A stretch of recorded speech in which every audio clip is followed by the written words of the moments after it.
Greetings and welcome to this edition of Reedy Creek Perspective. My name is Terry Barlow, and today we're going to be studying together Giving God's Way.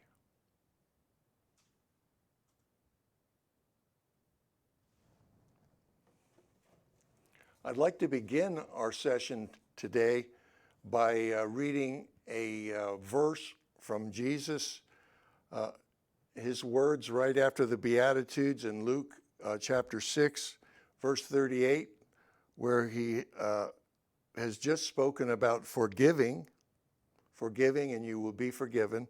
Now he goes on to talk about giving.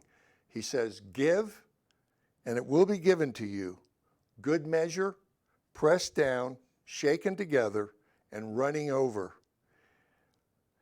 It will be put into your bosom, for with the same measure that you use, it will be measured back to you." We know that this image of shaking together and pressing down has a way of filling in hollow places and empty places, pockets, whether it be in a bag or a basket with the produce in it or the grain.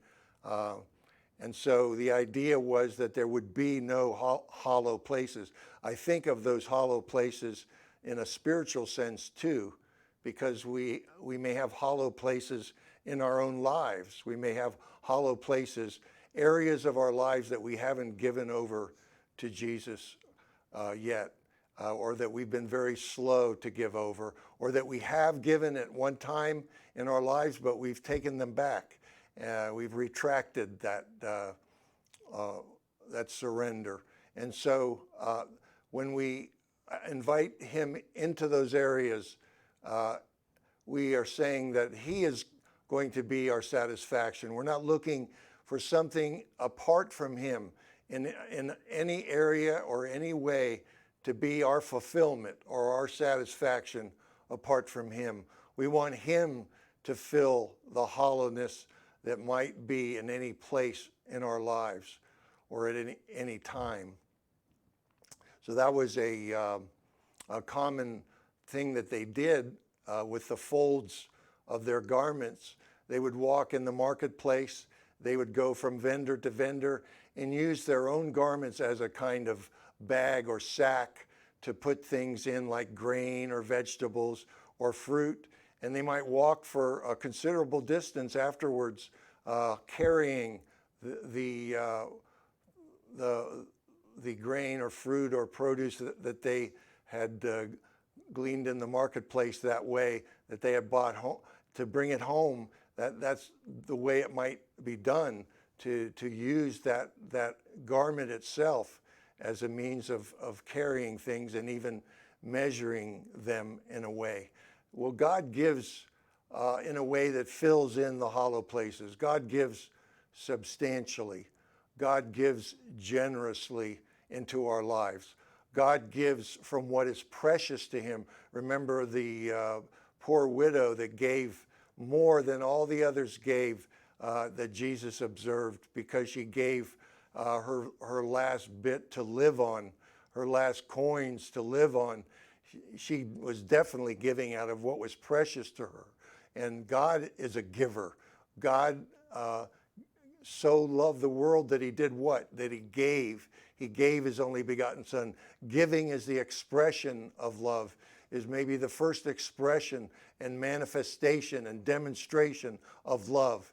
And God gave out of what was precious to him. He gave his only begotten son so that we could be forgiven and brought into his family. And Christ gave his own life, gave of his own precious blood for our sake. And to give what's precious, not just out of the overflow, not just out of the excess, but to give what's precious to us, whether it be our time, whether it be our treasure, whether it be our talent. In that way, it has the power to form a bond. Giving what is precious forms a bond. Think about God giving his only begotten son and forming that bond as we receive that sacrifice on our behalf, forming that bond within us. The Holy Spirit being like a everlasting bond that we have with the Father and the Son. Think of Abraham offering up his only son, his promised son, through whom the promise would come, offering up not only what was precious to him, but what was most precious, and the powerful bond that was formed from that in his relationship with God and in his relationship with his own son. So these are some of the ways that it is significant that we give out of our precious reserve, not something that we might have had other plans for, and something that we might have intended to do something different with, but God redirects us, and we need to be sensitive to that leading so that we can be givers as God is a giver. I would like to now read another section, only a verse from John 14, verse 27, Jesus again saying to his disciples, "Peace I leave with you, my peace I give to you. Not as the world gives to you do I give to you. Let not your heart be troubled, neither let it be afraid." Well, I was asking myself, what is the way that the world gives in contrast to how Jesus gives? What did he mean by that? Not as the world gives.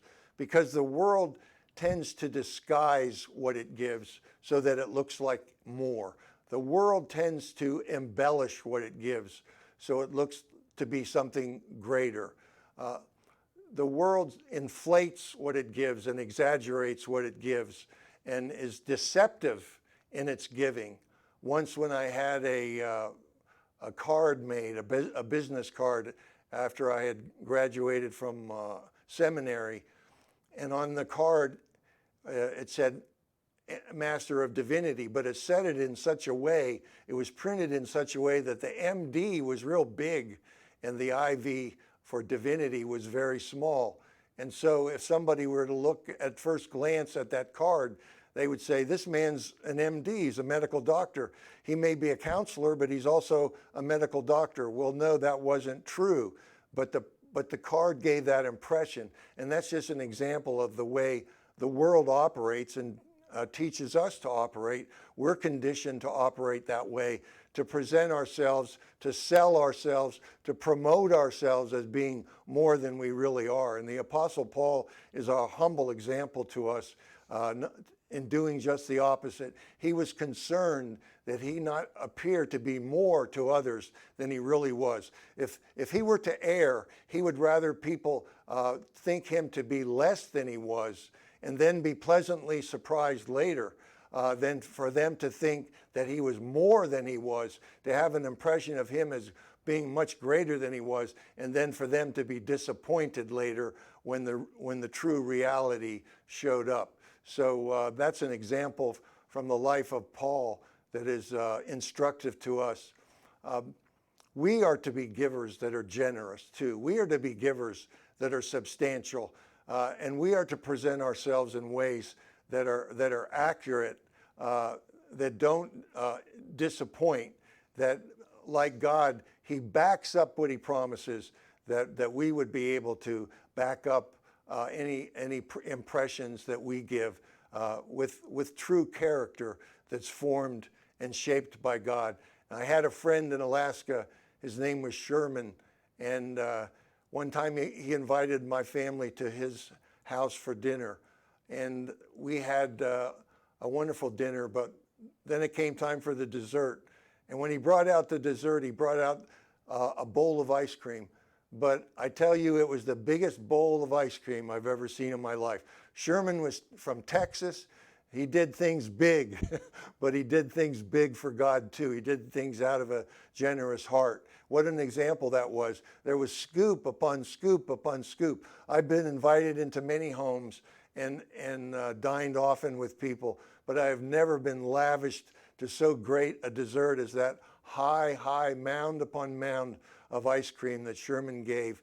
And that was a visual representation of the substantial way that God gives, of the generous way that he gives, and of the way that he wants us to give, and the way that he wants us to operate, giving out of what is precious, not just the overflow, not just the excess, but giving out of, too, even generously out of what is precious to us so as to form eternal bonds with those that he brings into our lives. Thank you so much for being with us on Reedy Creek Perspective today, and I look forward to seeing you the next time, and may God bless you richly, abundantly, and generously.